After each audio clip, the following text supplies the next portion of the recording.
tell you what, I'm happy. Yeah. I'm happy and I'm grateful. I'm grateful because I'm living a sober life.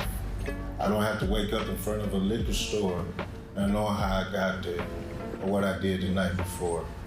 I learned how to be willing to accept things I could not change. And I'm very grateful. Millions of people and their families are affected by addiction or substance use disorders every year. It can happen to anyone. Caring about or living with someone who has an addiction can be challenging. But as you could see in that video, people are turning their lives around. Brian Elvey, Executive Director for Guiding Light, gets to see some of those stories firsthand. Thank you so much for being here with us. Absolutely. So what are you noticing, Brian? Is the addiction problem becoming more widespread?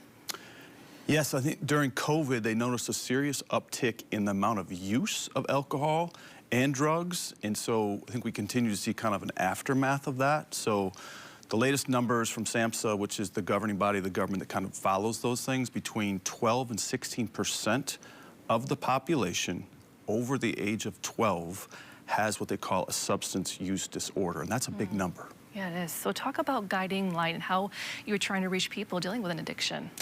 Yeah, I mean, Guiding Light is a nonprofit that's been in Grand Rapids for almost 96 years and has served mostly men, and now we're excited to say that we both serve men and women struggling with substance abuse. So I like to think of us as kind of one of those long, slow process of getting clean and sober and starting to live that new life. So we offer those services for men right downtown at 255 South Division, and it's basically a place for people to come and kind of restart their life that are struggling from addiction.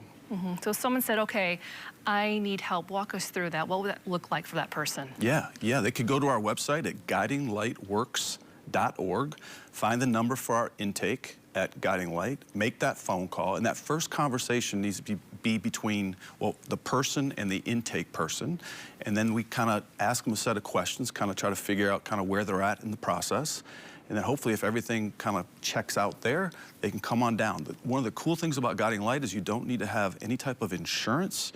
This is a program that's offered at no cost due to the kind of the general philanthropy of West Michigan. And so we're kind of fortunate to be able to offer those services to people that have a hard time finding them elsewhere. What are some of the stories you hear from people coming there? What's that like? Man, there's just so many stories of people reconnecting with their family. And then kind of starting this whole life over again. We have transitional housing in Kentwood for the men, so they go through 4 months of kind of the foundations at Guiding Light, and then they look for work, save some money, and then move out to Kentwood in our transitional housing.